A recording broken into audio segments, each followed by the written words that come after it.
meus irmãos. Sejam então bem-vindos a esse novo episódio do Celebrarte, desse novo podcast que a gente está estreando. Agora aqui do meu lado, do lado de cada mesa, estamos com o nosso mestre, o nosso pastor, o nosso amado, só não vou dizer idolatrado, porque é só Deus, mas está aqui do nosso lado o nosso amado pastor André Figueiredo, que vai estar comigo essa noite e nós vamos entrevistar uma pessoa muito boa, muito capacitada, muito inteligente e, obviamente, a gente vai ter um conteúdo de bastante edificação e de bastante proveito para as nossas vidas espiritual também. Né? Pastor André Figueiredo, como é que o senhor está? Tudo bem? Graças a Deus estou bem, sobrevivi ao primeiro podcast, né? O importante é isso. É isso, então a gente está aqui com a Águida. Águida, é uma alegria, né, receber você de novo aqui.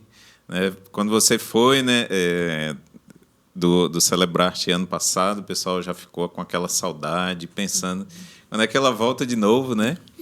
Então, a Águida trabalha como ministra de música e já tem uma experiência há mais de 25 anos, né? Aí, líder, né, do projeto do Nossa Canção, né?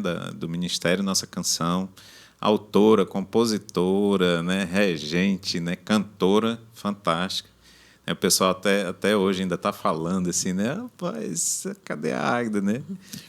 Então, para nós é uma alegria receber você de novo aqui, né, com a gente, viu? Sinta-se em casa, né? Essa alegria é toda minha, né? De poder participar, poder servir os irmãos com aquilo que Deus tem presenteado, né? A nossa vida. Acho que esse é o propósito. Nós estamos aqui. Vai ser um tempo muito bom, inclusive o Celebrarte, né? Da gente relembrar as lições que foram aprendidas ali, verificar se o pessoal está seguindo direitinho ou não, né? O aquecimento vocal, e aí, tá em dia ou não? Isso. Né? Vai ter que... Geralmente não. Geralmente não. A começar em mim, não.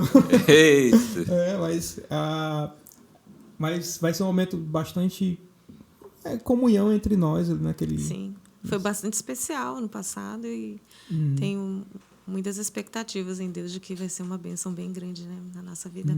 Amém. Águida para aqui, para Fortaleza, né? Mas lá para Manaus é o quê? E aí o povo me chama de Yumi, né? Minha mãe também me chama de Yumi, porque minha mãe também é Águida. Aí por isso o povo me chama de Yumi. Né? Então, quem conhece minha mãe me chama de Yumi. Sim, que é meu segundo nome. Então, Águida, assim, a gente sempre conversa em casa, assim, em família, né? Assim, o que você vai perguntar, né? E as minhas filhas dão sugestão, né? E eu disse, rapaz, não vou perguntar isso não, né? Elas, não, mas eu quero saber, eu tenho curiosidade, assim, de saber mais da história da Águida, né? Da formação pessoal dela. Até antes, assim, da formação de musicista, né? E as curiosidades, né? Elas ficaram assim... E o nome? Né? O nome da Águida e da família dela, que eles têm um nome, assim... O Shiraya Nagida? Nipônico, né? Eu disse, vocês querem que eu pergunte isso? Eu vou fazer as perguntas, né? A gente quer deixar esse espaço para você falar. Eu quero ver o pastor Rodolfo colocar lá, Águida Yumi... Shiraya Nagida. Prepare as letras aí, todas as letras do alfabeto, né? Então, meus avós, por parte de mãe, vieram do Japão. São japoneses mesmo. Uma boa leva, né, de japoneses foi para o interior do Amazonas. Então, meu avô estava nesse bolo aí, né? Meu avô e minha avó. Então, eles se conheceram no Brasil já. Né? Meu avô veio solteiro, um rapazote, né, de 16, 17 anos. Minha avó veio criança. Então, daí vem o Shiraya Nagi. Aí, minha mãe nasceu no interior do Amazonas. Ela é de Maués. Aí, depois que ele já estava com a filharada toda, né, são 6 irmãos, aí eles se mudaram para Manaus, começaram a estudar e tal. Ficou difícil no interior, foram para a cidade estudar. Né? Então você não é manauara? Não, eu sou cearense de Juazeiro do Norte. Porque, olha, a história é comprida. Olha aí, a história é bem comprida. Ainda tem um início antes desse início. Vixe, porque, olha só, como que minha mãe, né, no Amazonas, no interior do Amazonas, foi parar, porque ela que foi para Juazeiro do Norte. Né? E de lá ela conheceu meu pai, que estava fazendo seminário lá no Cariri, na época. Então, a minha mãe, ela fez o seminário no Amazonas, e ela era da área... Naquela época fazia o normal, né? Para ser professora. Sim. E aí convidaram ela para ser professora no Batista lá de Juazeiro. Juazeiro. Aí ela foi ser professora e conhecer meu pai, lá na primeira igreja. Era interessante. o Sebran lá em Manaus? Era Sebran. Ah, Isso, Sebran. entendi. Exatamente, minha mãe fez lá. Mas esse que ela está falando é em Juazeiro, né? Ela fez o seminário em Manaus. Certo. Aí E ela foi como professora para Juazeiro. Juazeiro. E lá E meu lá pai conheceu estava seu pai. fazendo seminário lá. Na primeira igreja de E Juazeiro. aí se encontraram lá pela primeira igreja Que de legal. Juazeiro. Eu não sabia dessa história. A história é bem bem longa. bem distante, né? Primeiro a se converter na família foi minha avó. Né? Já aqui no Brasil. Já aqui no Brasil. E o padre da cidade já tinha até avisado. Falei assim, olha, tem o pessoal do capeta chegando aí, que eram os missionários, né? Vocês não conversam. Mas Olha ela isso. falou que ela ficou curiosa. Mais curiosa Né? ainda. Eu falei assim, que povo é esse, né? Aí chegou aquele povo brancão, assim, né, e tal. Aí ela conheceu o evangelho e foi a primeira a se converter. Daí Qual todas ano as isso? minhas tias... É porque Mas a é primeira bastante igreja lá de Manaus era de Cachoeirinha. Primeira igreja Sim, bastante regular. mas não foi no interior do Amazonas. Foi no interior do isso. Amazonas. É, Entendi. foi em Maués que ela se converteu. Ah, então é muito tempo. Faz. Não vou nem saber te dizer que ano que Então é. assim, sua conversão foi muito jovem ainda? Sim, porque eu sou filha de pastor. Sim. Né? Meus pais vieram tiveram um tempo deles lá pelo Ceará, mas aí eles vieram para o Amazonas. Sim. Então, eu acho que cerca de uns 7, 8 anos, eu lembro que foi uma conferência. Eu sou evangelizada desde que eu nasci, né? Porque eu lembro da minha mãe fazendo cultinho comigo, eu era bem pequenininha. Mas, até a parte engraçada aqui, a música mais linda do mundo, para mim, quando eu tinha 2 anos de idade, era Que Deus que fez os peixes para mim. Nossa, eu achava aquela coisa mais linda do mundo. Aquele gesto pequeno, grande. Eu tenho muito carinho por essa música. Então, aí eles foram para Manaus. Então, nessa época, o pastor Frederico Orr. Lembro de Eu já ouvi falar dele. conferência. Ouvi falar. Uma conferência e tudo, mas quando ele fez aquele apelo, mas aquilo parece que veio uma flecha assim no meu coração. E eu fui no carro pensando, falei, Senhor, eu preciso ser salva, eu te quero. Eu lembro direitinho, assim, que eu fui deitada no banco de trás do carro, falando com Deus. Você estava com quantos anos aí? Uns 7 anos de idade. Muito legal. Que, assim, é essa parte que eu tenho consciência, né, da minha conversão. Aí, aos 8, fui batizada e tudo, aquela vida normal. E esse contato, assim, que você falou, né, da música, assim. Agora eu estou começando a puxar um pouco, assim, né, pro lado da música, né? Você falou que achava legal os gestos e a música, né? A música, ela sempre falou Sim. muito comigo desde que eu era criança. Meu pai gostava muito de música. Então, ele pegava o violãozinho dele todo dia. Ele lá ia cantar hino, ele lá ia cantar as músicas também da época, que meu pai sempre teve assim, um gosto bem eclético assim, né, para música. Então, tinha aquelas músicas bem melodiosas. Até Beatles saía lá em casa, né? E aí ele tocava e eu ia cantando junto com ele. Né? Então, acho que surgiu daí, desse incentivo, né, principalmente do meu pai. Minha mãe sempre gostou muito também, mas minha mãe não é muito desse ramo. Mas meu pai sempre foi muito apaixonado por música. Então foi a influência dele que te trouxe assim, para esse lado. Falando mais do teu trabalho, né? Eu vi que você trouxe alguns livros aqui, né? Que você escreveu? Sim. Né? Pode mostrar alguns pra gente aqui, a gente vai mostrar aqui na câmera. Isso aqui foi a realização assim, de um sonho antigo, né? Que era escrever histórias bíblicas em formato de poesia. Então, é uma coleção, né? Que na verdade está sendo construída, e aí depende muito da editora para ir lançando, porque eu acho que eu já tenho uns 8 livros na frente, já escritos. Eu até dei uma paradinha, porque senão ia ficar com muito. E a editora vai lançando aos poucos, né? Então, começou com esse aqui, ó. Eu não sei para onde que está a câmera, para lá, para cá. Para cá. Quando Deus criou todas as coisas. Aí o segundo foi esse aqui, quando Deus se fez menino. Estou contando a história do Natal, né? Criação, Natal. Porque Deus amou o mundo, Páscoa. A Arca de Noé. E o último dessa coleção foi, acho que tem uns 2 anos já, todos pecaram, mas Deus provou o seu amor. Então, falando sobre a salvação, como que o homem caiu, como que Deus mandou a salvação através de Jesus. No final, a gente tem a trilha romana para evangelismo, né? Fiz com uns passinhos aqui, tudo com perguntas para a criança responder. Legal. Né, pensando na questão da salvação mesmo, como um material de evangelismo, esse aqui. Sonhada? E é todo em linguagem poética. E esse último trabalho que vocês lançaram, esse que está quentinho aí, né? Quentinho esse aqui. Que é o Teologia para Crianças. Muito legal. Isso é um trabalho em conjunto, né? Já é muito antigo esse projeto.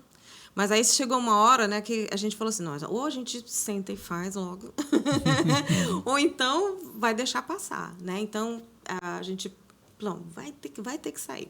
Aí sentou ele, sentou eu, e a gente foi construindo esse material, que na verdade, é um primeiro, porque a ideia é agora a gente fazer o desdobramento de todas as doutrinas que estão aqui, né? De todas as teologias. Aí a ideia é que a próxima parte, ela vai ter...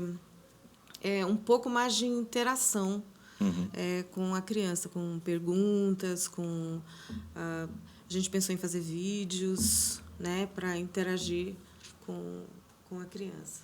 Ele vem com a doutrina, né, QR Code com a narração e um QR Code com a música. E é um material muito bom, Ivone. E a gente estava vendo que, assim, conversando antes, né, foi um trabalho em família, né? Assim, né, seu com o pastor Wagner o Weber. E o Weber. Do pastor Wagner e da Águida aqui na nas aventuras. As aventuras. As aventuras de Águida Yumi e Wagner Amaral. Aí, pastor, eu mostrei depois. Águida, então, a gente, assim, puxando da sua experiência, né, assim... a gente já viu a influência, né, que te levou para o campo da música. Agora a gente quer puxar um pouco mais assim para o desenvolvimento disso. Né? Assim, a gente sabe que a Igreja do Senhor tem sido assim, um grande fomentador, né, da arte.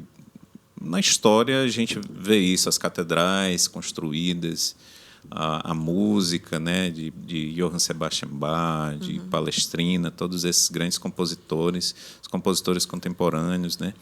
Assim, a gente tem a curiosidade de ver assim como foi se desenvolvendo esse seu trabalho, você foi se envolvendo e foi se descobrindo, né, que ia nessa linha, né, de música na igreja, de arte. Eu sou esposa de pastor, né?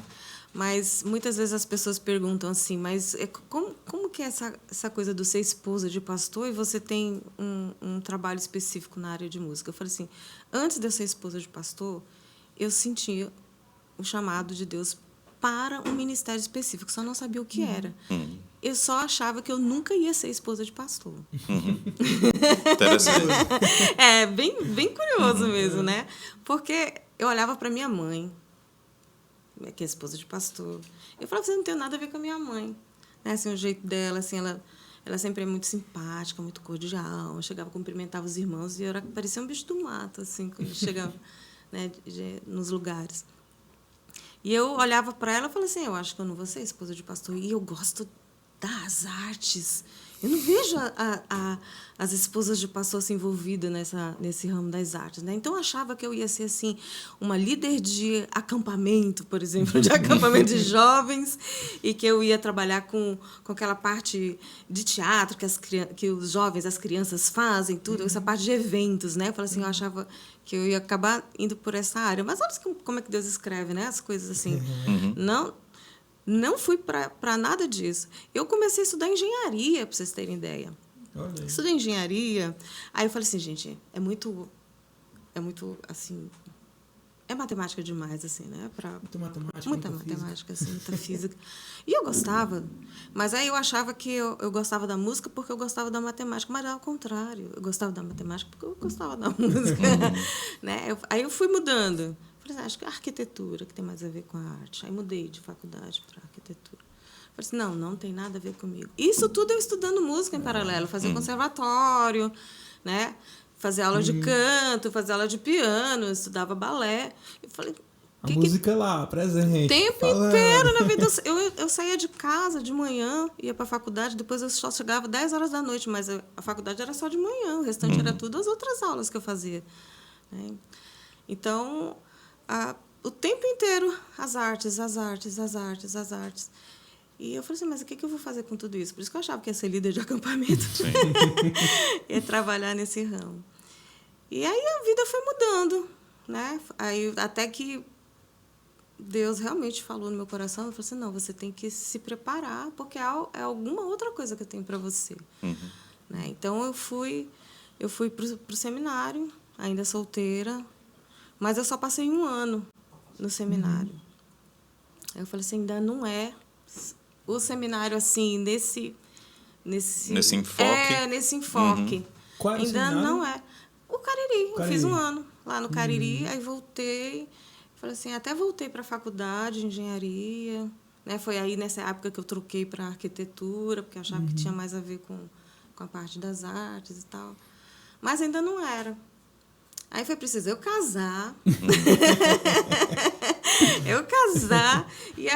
E o chamado gritar no meu coração e eu chegar para o Wagner e falar assim, amor, eu preciso conversar um negócio com você, porque eu não estou me aguentando. Falei assim, eu tenho um chamado ministerial, mas eu não sei exatamente para o que é. Mas eu sei que eu preciso ir. Para onde eu não sei, mas eu tenho que ir. Aí ele, nesse mesmo dia, ele falou assim, pois eu também tenho. E eu também o negócio já está assim, gritando no meu coração. Aí foi quando a gente voltou para o Cariri, já casado. Né? Aí ele terminou, as crianças foram nascendo, né? Aí eu acabei não terminando o curso lá, até porque eu já tinha essa convicção de que ainda não tinha encontrado o meu lugar dentro disso aí. Mas eu já trabalhava dando aula de música em escola, dando aula particular de piano, de canto. Então, já tinha essa ligação na parte das artes, né? De certa forma, Da você foi música. desenvolvendo a música. Isso, eu já regia coro na igreja, desde, sei lá, 17, 18 anos. E foi algo natural. De repente você se vê, é isso aqui. Puxa vida. Eu procurando Na direto. minha frente. E é isso aqui na minha frente, é o que eu tô falando. Exatamente. Eu tô assim, a Águida vai falando, né? E assim, eu me vejo, né, em algumas falas, né? Porque eu também trilhei um pouco de arquitetura, assim, quis mexer com isso.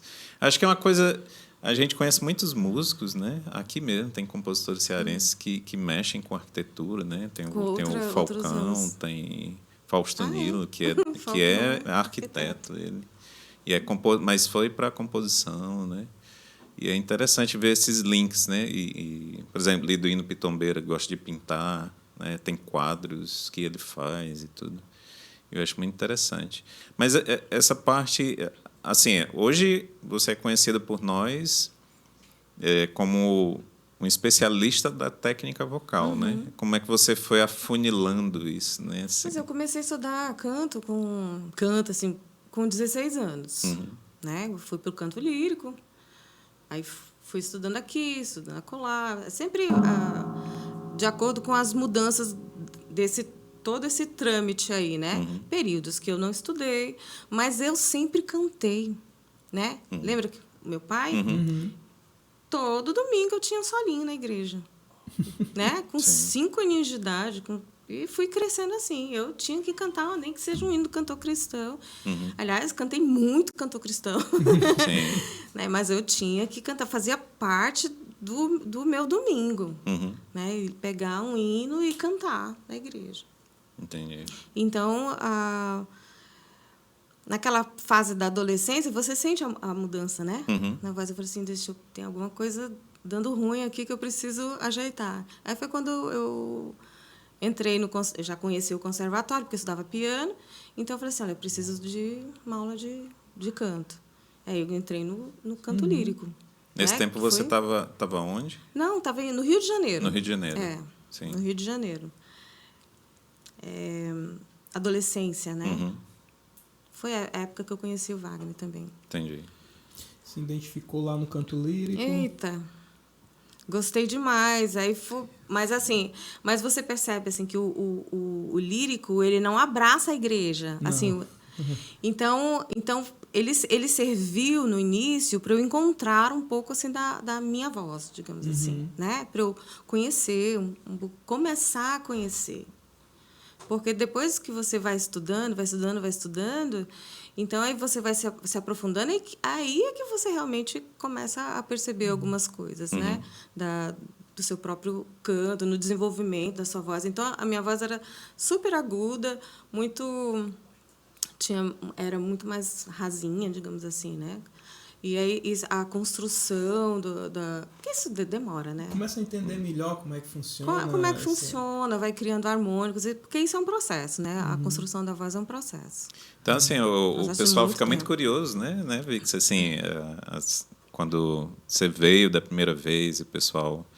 E eu já ia dando a dica, olha, se aproxima, né? Vocês que da técnica vocal, os vocalistas, se aproximem aí da Águida e suga, né? Mas também... né, deixa ela descansar, né, não faz ela ficar exausta assim. Mas o pessoal começa, acho que meio assim que chegar perto de ti e já perguntar, né, quais são os conselhos, né, para gente vocalista, né, assim. Eu queria assim, eu acredito que muitos vocalistas das igrejas vão assistir. Eu queria puxar para isso, né? Assim. O cuidado espiritual, lógico, é o primeiro, né? Mas assim, o primeiro conselho que você daria, assim, você está aqui cantando na igreja, né? Qual seria, por onde você começaria, assim, dizer, poxa, começa por aqui, né? No tratamento da sua voz, no cuidado, né?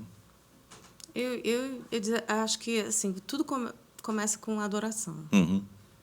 Se não for esse o objetivo principal, as outras coisas parecem que não se encaixam. Então, qual que é o seu objetivo com a técnica vocal? É adorar o Senhor? Ou você quer... só quero melhorar para eu me sentir melhor. Né? Só quero melhorar assim, para a minha voz ficar mais bonita na hora que eu for cantar. Sim. Então, porque tem... Todas essas questões passam, né, na frente. Eu falei assim, a primeira coisa é a dedicação do que você está fazendo. É para o Senhor. Entendi. Então, todas as outras coisas vão começando a se encaixar, porque é uma construção de um todo, né? Você não canta só com uma parte do seu corpo, você canta com o seu corpo inteiro. Então, se tu não estiver conectado com o seu espírito, seu coração, né, na dedicação daquilo que você está fazendo, porque é muito sério. Tudo isso é muito sério. Então, a quebra, né? Como se você quebrasse uma perna da coisa. Então, precisa estar com tudo isso aí integralmente, né, dedicado. Então podemos dizer assim, né, que o seu primeiro conselho passa pelos pressupostos já teológicos, sim. né, inclusive de um autoexame das suas intenções, seus valores. É muito interessante. Porque às vezes a gente não pensa nisso, né? Pensa na voz assim, poxa, eu vou só cantar, né? Vou só emitir um som. Mas o ser humano, quando a gente fala de canto, né? A gente sempre fala assim, poxa, o corpo inteiro canta, né? E a gente sabe que o ser humano é corpo, é alma, é espírito. Até quando a pessoa fica triste, você percebe uma das primeiras coisas, a voz da pessoa muda, né? Dormiu mal, Sim. Né? Tem muitas questões assim que envolvem, né? Mas é um todo. Por que você vai fazer vibração de lábios para aquecer a sua voz? Sim. Porque eu quero cuidar da minha voz, porque primeiro eu estou adorando o Senhor com isso. E nessa, assim, puxando para essa parte técnica, assim, eu sei que você é professora de muitos... Tem muita gente estudando, né, técnica vocal contigo. E, assim, acho que uma das curiosidades que talvez muita gente tenha é, assim, quais são os erros mais comuns nas pessoas que estão cantando na igreja, que você tem visto assim, com seus alunos ou na sua experiência? Pensando em questões técnicas, né? Que você tá Pensando falando, em assim, questões eu técnicas. acho que tudo sempre começa com o ar, com a respiração. Não tem... Né? Porque é uma conexão de coisas, né? É tudo... O cantar, ele depende de muitos músculos interagindo, né? Então, é algo sinergético, né? Muitas coisas... Então, eu acho que se você não fizer toda a sua base de respiração bem, não adianta... Porque não vai chegar uma emissão boa, não vai chegar uma ressonância adequada, né? Tudo começa com o ar, a dicção, até a parte do movimento, né? Do rosto, dos lábios, enfim. Sim. Tudo vai começar com o ar. Então, a primeira coisa que a gente vai arrumar é seu ar, sua respiração. E assim, aí você falou sobre essa questão de... o seu primeiro contato assim, foi com a música erudita, né? Foi. E assim, a realidade da igreja é muito da música... Popular. Vamos dizer assim, a música popular, né? É complicado se a gente ficar dividindo as coisas assim, né? Mas é. Então, assim, essa coisa de juntar um com o outro, né? Como é que você lida, né, com isso? Porque, assim, a gente vê que o treino da música erudita é um treino de alto nível, né? Mas a forma de colocar a voz, né, é diferenciada, São né? técnicas diferentes. Isso, exatamente. Já uma pergunta também, já para quem é leigo, assim como eu, né? Em respeito de técnica, a respeito de exercícios, tudo isso muda. Muda. Muda. Algumas coisas são básicas. Por exemplo, se você vai fazer exercício de fortalecimento da sua musculatura e tudo, então vai servir para os dois, certo? Tanto de respiratória quanto da musculatura intrínseca da laringe, o fechamento de prega vocal, isso tudo é importante para os dois. Mas aí começa a questão de postura, né, do som, colocação, né, dessa coluna de ar, muda o tamanho de coluna de ar, né, para onde você joga o som. Né? Então... E a gente vê assim, muitas vezes, né, as pessoas... Eu tenho também dificuldades, às vezes, com questões de tensão, né? Às vezes a gente não consegue nem identificar direito os pontos de tensão que dificultam, né, a nossa emissão de voz. Às vezes são tensões emocionais, às vezes são tensões físicas, né? Aí nessa área, assim, você tem... Eu percebo, né, muitas vezes esse problema ser muito comum. A gente fica, às vezes, tenso, vai cantar naquele nervoso, dia, né? ou tem um solo. Sim. Né? Aí a respiração fica curta. Isso, né? exatamente. Você não dá um ar necessário. Começa no ar também. Né? Sim, então tá sempre ligado à respiração. Né? E aí tensiona aqui, tensionou a garganta, tensionou aqui para cima. Aí, quer dizer, já pegou outras musculaturas. Então, Sim. Tem muito problema de tensão mesmo, de fato. Mas você, assim, que conselho você daria para o pessoal que está assim... Eu não sei nem se as pessoas às vezes conseguem perceber, né? Que às vezes a gente como leigo também, a gente meio assim, ela tem alguma coisa dando errado, mas não sei bem o que é, né? E nessa área assim de tensão, né? O que você poderia dizer assim, faça isso, eu tente identificar dessa forma. Eu não sei se as pessoas conseguem, né, identificar isso sozinhas, né? É difícil de identificar sozinha. Geralmente, as pessoas dizem assim, olha, eu sinto apertar, sinto cansaço, rouquidão. Então, são geralmente os sintomas que o pessoal chega. Então, quando já chega assim, eu canto 2 músicas, eu já começo a sentir assim que eu estou ficando rouca, por exemplo. Né? Muita gente chega com esse problema. Ou então começa a querer apertar a minha garganta. Problema de tensão. Sim. Né? Então, quando as pessoas estão... A gente tenta diagnosticar, né? Mas cada caso é um caso. Então, a gente precisa ouvir a pessoa cantar para poder entender aonde que está essa tensão e qual que é o problema que a pessoa está sentindo. Porque, às vezes, a pessoa tem medo de cantar em público. Sim. E aí trava, tensiona. Né? Então, o medo de cantar em público é o quê? nervosismo. Então, e a gente precisa pesquisar. E, assim, tipo, pesquisar, achar porque a pode ser raiz disso, isso. né? Porque pode ser uma pontinha de orgulho, Uhum. de fazer feio na frente das pessoas. Porque geralmente é isso. Assim, eu tenho medo do povo Se eu errar, achar como é que que do povo achar ruim. Tacar Daí tomate alguém vai em mim, feio e tá. tal. A maioria das tomate. pessoas fala assim, não, é que se eu começar a cantar, às vezes o pessoal pode achar feio. Então, de certa Entendeu? forma, volta para aquele ciclo, né? Da adoração. da né? adoração. Da adoração, Né? tudo influencia. como Começa falou. aí. Uhum. Aí é tudo assim tão Entrelaçado, né? que começa aí o foco, né? O foco do que você está fazendo. Deus, ok. As outras coisas relaxam, entendeu? Sim. Sai um pouco disso. Não estou dizendo que eu também não tenho medo. Eu fico com dor de barriga o tempo inteiro. Mas, Sim, sim. mas aí eu falo assim, toma conta que o negócio é teu. Uhum. E aí, Sim. vamos embora. Eu acho que eu estava até pensando sobre isso. Assim, já pensei muitas vezes sobre isso. Por que os levitas, né, começavam com uns 30 anos de idade? Era meio assim, parece que tinham passado já aquela juventude onde os nossos focos estão, né, muito voltados assim, né? Eu estou crescendo, eu estou me vendo às vezes como centro da atenção ou querendo me ver, né? O jovem, eu acho que o levita começava assim aos 30, já tinha passado por muitas dessas coisas, né? Eu não sei se era isso, né? A questão da maturidade também emocional. Muito né? estudo também, né? Uhum. Que não era ninguém ali. Eu imagino tanto tempo Pouco que ele passava experimentado. estudando, né? Sim. Sim. Se dedicando É. ao estudo. Então, Que eram fala 30 que eram anos dedicado, todos eles- porque sabia que vai chegar É. o momento dele ali, que vai passar um ano inteiro estudando para em um mês ele fazer uma atividade lá. Eu acho que Fala era que muito todos estudo. eles eram mestres, né? Todos eram mestres. Pois é, Mestres. estudavam para Para caramba. para ensinar outros, porque você aprende muito também quando você ensina. E aí, agora tocou nesse ponto, fazendo os links, né? Eles estudavam desde criança e tinham esse contato assim com a arte, né? E a gente viu que você escreve, e tem escrito muita coisa para as crianças na área de tem se preocupado com a composição para essa parte, né?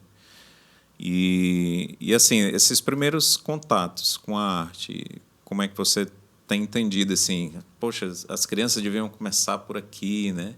Como é que os pais também, às vezes a gente fica preocupado aqui, né, na igreja, porque os pais têm que dar esse apoio, têm que entender isso também, né? E a gente vê o seu foco na escrita desses materiais, na produção de materiais para as crianças, né? Assim, na sua opinião, assim, por onde devia começar, né, o contato das crianças, né, com a arte, com a música, né? Na barriga. Eu vejo muito importante o contato com a música, né? Você molda muito o caráter da pessoa, né, quando tem contato com a música desde cedo, né?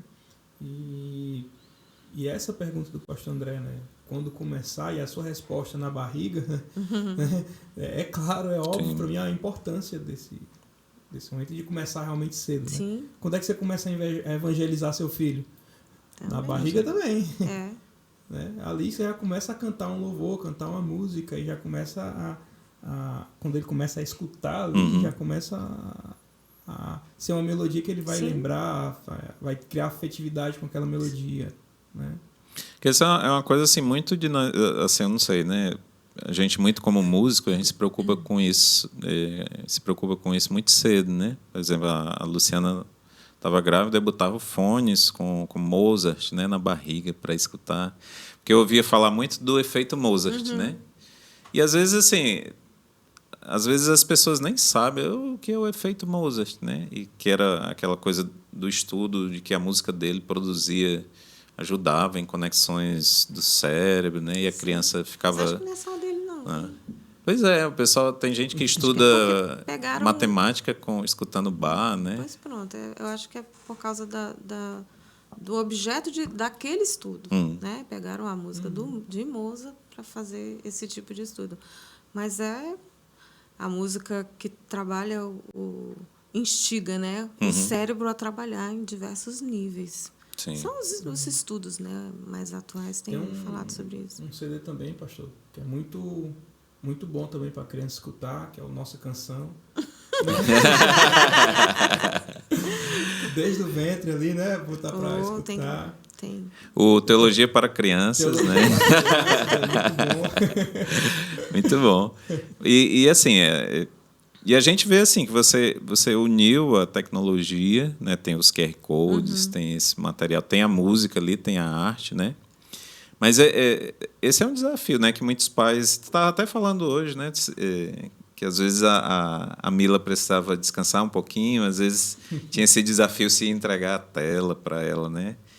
Mas essa coisa, né? As crianças ficam muito presas às vezes nas telas, né? Como é que você pensa esse desafio, né? De unir a tecnologia para as crianças poderem ouvir e ao mesmo tempo poderem vivenciar isso um pouco longe das telas. Eu acho que são conflitos que a gente sempre vai ter, né? Depois do advento da tecnologia, né? E daqui para frente não tem mais volta. Né? Agora está surgindo a IA também, né? Surgiu a IA com toda força, né? Você não pode lutar contra eles, junte-se a eles. Sim, não, tô brincando, né? Mas a gente precisa hoje em dia, né? Ter esses recursos para poder chegar, né? Chegar mais nas pessoas, nas crianças. Sim. Tem que ter o uso da tecnologia hoje em dia. Eu tô até impressionado, assim, eu tenho escutado algumas músicas orquestradas por IA. Por IA. E impressionante mesmo. A qualidade. Sim. Impressionante, assim, você fica, rapaz, e agora? E aí a gente começa a perceber que é IA porque tem muita coisa assim que nunca parece que é uma novidade geral. Assim, eu já ouvi isso em algum canto. Peguei isso aqui um recorte de algum lugar. Então, porque parecem pedacinhos mesmo, né? Que acho que a IA faz isso. Sim. Né? É assim que funciona. Ela pega, por exemplo, a sonoridade da voz de alguém, que eu já vi, assim, coisas assim perfeitas, né? Sendo cantadas. Que você fala, uau! E aí, isso já é uma demonstração de que é IA. Porque está muito perfeito demais. E parece que falta sangue na coisa, né? Alma. Sim. Né? Tem sempre uma coisa vazia, assim, que é por isso que eu desafio de vez em quando. Para ficar tão perfeito, né? Para a pessoa não achar que é IA, entendeu? A inteligência não artificial. Mas aí inclusive... A IA, pastor, se eu tocou nesse assunto, tem uma coisa bastante complexa, que ela tem utilizado até em composições. Tem também, mesmo. Né? Eu sei que ela ajuda e também, às vezes, ela acaba prejudicando. Né? Por exemplo, uma pessoa como a Yumi, se ela usar uma ferramenta, que eu vejo a IA como uma ferramenta, né? Se ela usar a ferramenta como IA, o trabalho dela vai ser muito mais rápido. Pode ser. Né? Algumas coisas vai agilizar. Mas eu falei Yumi, mas se eu trazer para mim, que é mais fácil a minha realidade, né? Estou lá na engenharia. Tem certos padrões que já existem. Então, quando eu coloco lá na IA, ela vai buscar esses padrões ali e vai me ajudar muito no que eu estou fazendo. Vai agilizar, né? Vai agilizar muito o trabalho. Né? E eu vejo a IA como uma ferramenta nesse sentido. Só que se eu pego uma pessoa que não sabe nada de engenharia, um leigo, o prédio vai cair, né? Sim. Porque ele vai confiar muito na ferramenta e não em quem está operando a ferramenta. De qualquer maneira, tem que ter um elemento humano para alimentar a IA, né? Mas nessa coisa da criação, eu não sei, é porque assim, tem um aspecto emocional, porque a gente começa a escutar assim, essas IAs, né, que vão orquestrando, e a gente vê muitos aspectos belos mesmo nas orquestrações, e você começa a pensar, rapaz, eu tô, né, vou ficar para trás, né, vão me esquecer de mim, né, como artista, como musicista, né? Uns questionamentos que vêm na cabeça do músico, sabe? E aí, isso mesmo. Né?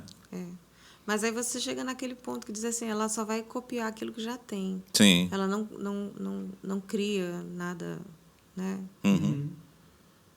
Do que já não existe. Eu acho que talvez... Esse que o pastor falou, essa parte emocional aí, você nunca vai ter, né? Não vai. Nunca vai ter essa que emoção. É o buraco que sempre a gente encontra, que faz você perceber que aquilo é IA. Sim. Né? Fica alguma coisa faltando. Até mesmo assim, tem sempre um padrão. Independente da música que você coloca, ela vai seguir Vai sempre seguir, aquele padrão. vai seguir aquele padrão. jeito lá. E você Acho consegue que- identificar. Até as crianças, né? As crianças mesmo, quando ela escuta ou ela vê uma imagem feita por IA, ela já diz assim, "Pô, já é IA?" Já estão identificando, Já né? estão Já reconhecendo. consegue Já. reconhecer, Rapaz, né? o nível tá alto, né? As crianças conseguem reconhecer. A gente É. foi num retiro ali da Save Kids, né? E a gente viu as crianças, isso aí já é IA, não sei o quê. Ela consegue identificar a IA, né? Que bom, Sim, né? Eu acho que é bom, né? Uma sensibilidade boa. Com sensibilidade. Né? Talvez eu acho que a gente vai ter o debate, né, da mesa redonda. Eu acho que a gente vai ter um pouco de conversar sobre isso, né? A questão da IA, né? Não tem como não aparecer, né? É. Hoje em dia, porque tá muito... Tá cercando a gente, né? cercando. Então, tem muita utilidade, eu acho. Por exemplo, se você escreve uma música... Isso aqui eu pensando, porque eu nunca não experimentei ainda, mas eu tô doida para experimentar esse tipo de, né, de coisa da IA. Você escreve, por exemplo, uma música coral, pede para ela fazer os kits. Né, pastor? Eu lembro, Sim, eu até falei sim. assim, hoje a IA tá fazendo tanta coisa, por exemplo, por que não faz o kit pra gente, né? Cantado. Sim, sim. Os kits das vozes. É que é uma coisa tão necessária, né? Pra... Ajuda, né? Sim. Agora, às vezes que eu tentei utilizar IA para fazer algo dessa natureza, não ficou Não muito deu legal. certo. Não deu certo. Mas com música? Com música. Foi? Com partitura, com música. Depois eu vou te mostrar uma música ali deu. para tu ver que Não, eu assim, tô horrorizado. Ela não faz a música lá. Tal. Mas quando você parte para escrever, ou então para ela destrinchar algo novo, algo... Não. Sim. Se der uma música coral para ela e pedir para ela separar as vozes e fazer kit, ela não vai fazer? Não, isso ela Eu faz. quero. Pois Isso é. ela vai fazer. Agora, Então, olha aí. escrever quero. a partitura. Não, escrever, acho que é... Isso eu acho que hoje em dia não, né? A gente diz que não faz, mas daqui a 2 meses vai lá e faz. Então, Não sei, igual rapaz. o Will Smith comendo macarrão, né? Ano 2023 era uma coisa, hoje em dia é fora de série. Vocês já viram assim, não? Não. Isso é arte também. E aí, assim, tocando nesse assunto, né, na mesa redonda, a gente vai ter esse debate. Aí você, agora retomando assim, que você falou bem no início, casou com o pastor Wagner, né, e se viu ali como mulher de pastor e se descobrindo ali na música, né? Acho que essa parte da participação das mulheres na arte da igreja é muito forte, né? E é muito importante também, né? Por exemplo, eu comecei a tocar violino por um incentivo da minha mãe, né? Ela disse: vou comprar um instrumento, né? Escolhe. E ela sempre teve essa influência forte, né?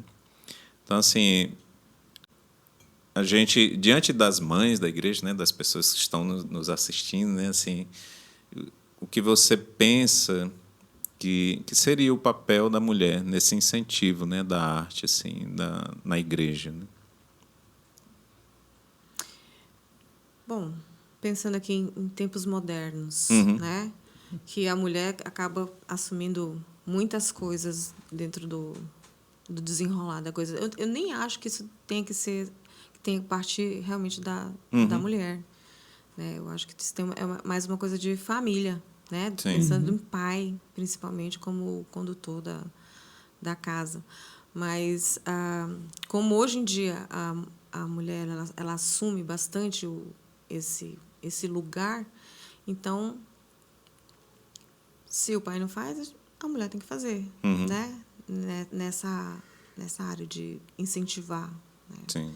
E como a mulher também ela é um ser, acho que muito mais emotivo, né? Mais ligado, talvez, mais sensível nesse sentido. Não estou dizendo que os homens não são, porque a gente vê sensibilidade também nos homens demonstrada de maneiras diferentes. Sim. Né? Então, eu acho que ela pode também tomar essa dianteira, digamos assim, até como uma forma de ajudar, né? Como auxiliadora dentro da sua casa. De colocar...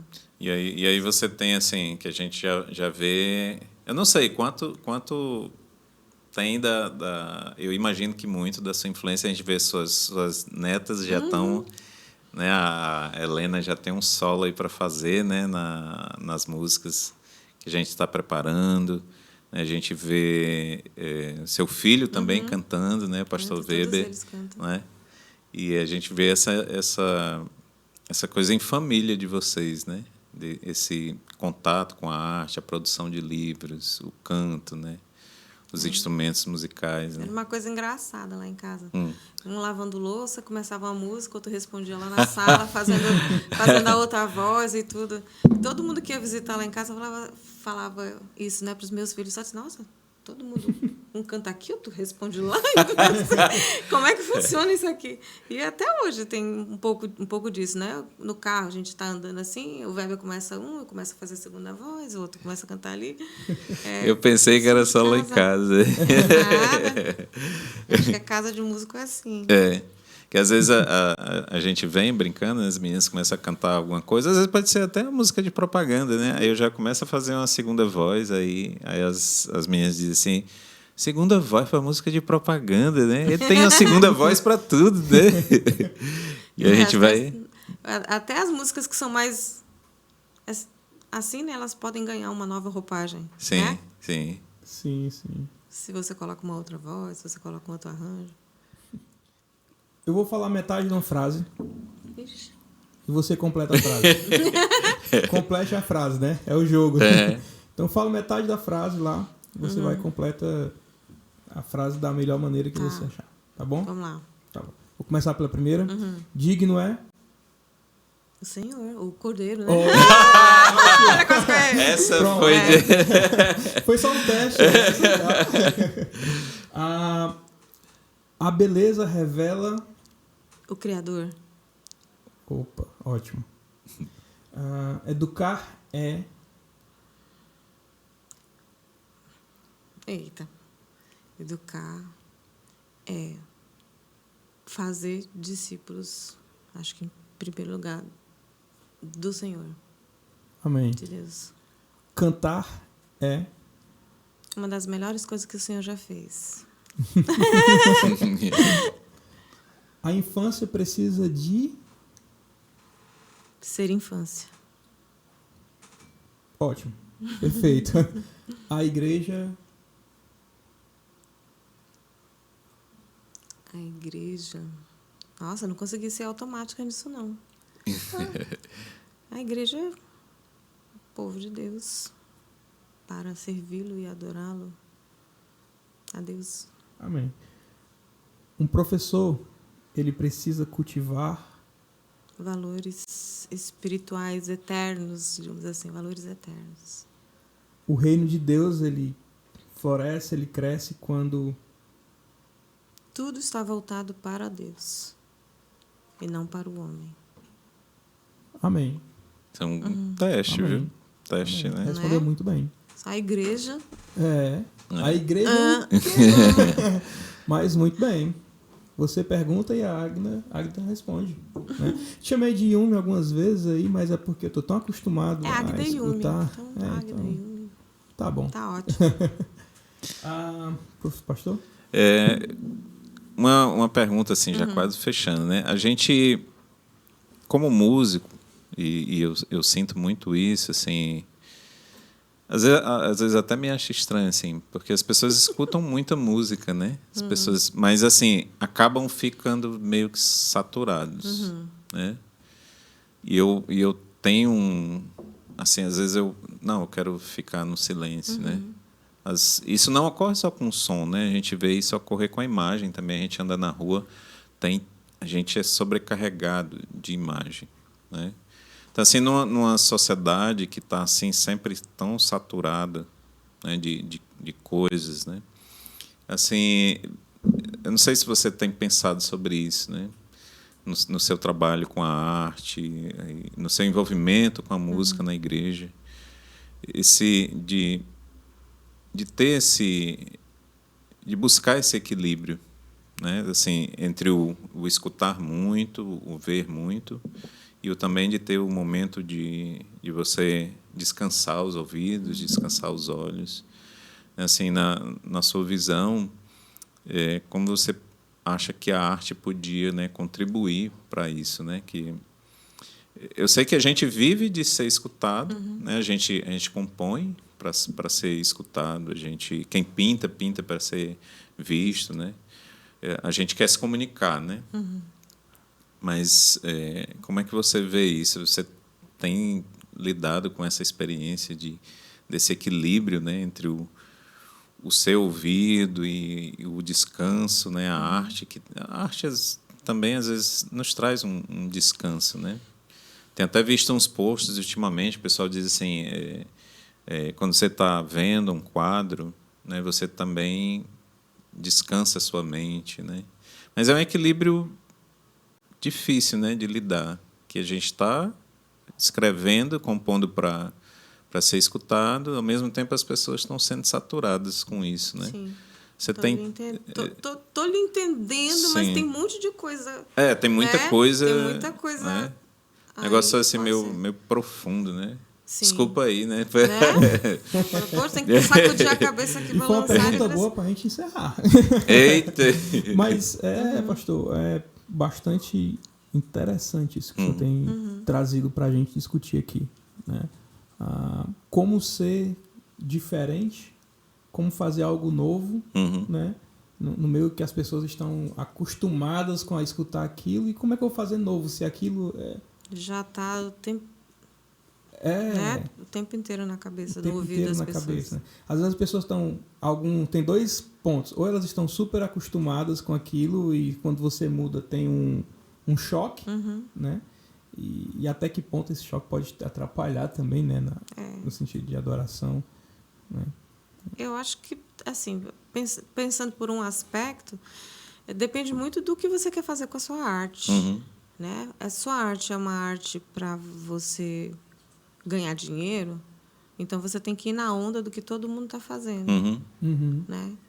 Mas se sua arte é para falar sobre, sei lá, uma outra, tem outro foco, então meio que você vai contra o que todo mundo está fazendo com, entre aspas, a arte. Sim. Às né? vezes correndo até o risco de não ser ouvido ou ser visto, né?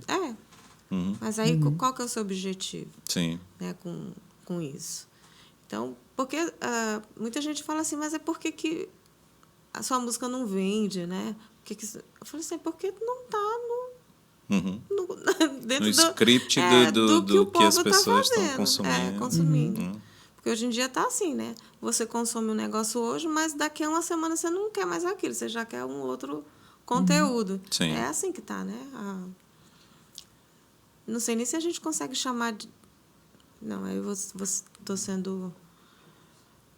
O meio... Não, acho que assim, o meio cristão acho que está sendo invadido, né, por isso, está sendo inundado. Por esse pensamento, né? Sim. Sim, mas eu não quero ser assim, como é... Eu esqueci o nome da palavra do negócio. Eu não quero ser preconceituosa. Sim. Né? Nem chamar isso ou aquilo de bom ou ruim. Mas a gente não vai na veia do que está vendendo, né? A gente pode dizer assim. Sim. Então... É como tudo em volta do que você falou até no início. Né? A adoração. Sim. Né? Se a gente faz um CD, assim, se for com o objetivo de adoração, pode vender 1 milhão de cópias, como pode vender só uma, só duas. O objetivo foi a adoração. Pois né? é isso. Se a gente faz um podcast desse, traz uma pessoa excelente com você para compartilhar esse momento e essa mesa com a gente. Se tiver 2 pessoas assistindo, 3 pessoas assistindo, não importa. A gente fez isso para adoração ao nosso Deus. Né? Amém. Agda, muito obrigado pela sua presença. A gente ficou muito feliz com você estar vindo aqui também e compartilhar esse momento contigo. Celebrar está aí às portas. Né? Muita gente vem nova para conhecer, para aprender. Muita gente vem, aquelas que já vieram no passado, que já conhecem, já sabem como é e vão exigir mais ainda. Né? Muito bom. Mas a gente gostaria de deixar um espaço para que você possa fazer suas considerações aí acerca do Celebrarte, convidar o pessoal para vir, né, para esse evento que nós iremos ter aqui. Né, e é isso. Sua câmera é essa daqui. Pode olhar para ela e chamar o pessoal então, aí. Se você quer, né, aprender mais do Senhor, através das artes. Então, venha para o Celebrarte. Se você ainda não se inscreveu, não sei nem se ainda dá tempo, mas não deixe de aparecer e prestigiar esse excelente trabalho que é feito aqui. Tudo para a glória de Deus. Amém, Gabi. E aqui, aproveitando aqui, temos o kit do Celebrarte para você. Opa! Em primeira mão. Olha. E eu admirando as caixinhas, achando tão bonitinho como enfeite. E acabou ganhando uma caixinha também. Isso aí. Show de bola. É para abrir? Dentro, pode abrir. Aí dentro tem uma camisa igual a nossa, uma camisa para você, uma camisa também para o pastor Wagner. Olha aí. É? Ficou linda, viu? Gostei muito. Ficou muito bonita a arte. Porque tem tudo é feito com arte. Aí tem as mãos da Lívia, né? Aí... Pastor André, Adorei. quer falar mais alguma coisa? Obrigada.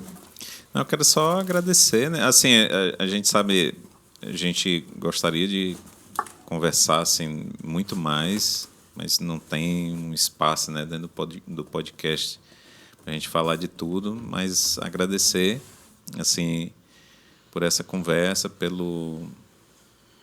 forma de que você tem se dedicado a esse trabalho, é muito importante para nós também aqui, a gente tem sido muito abençoado, né, com a sua presença.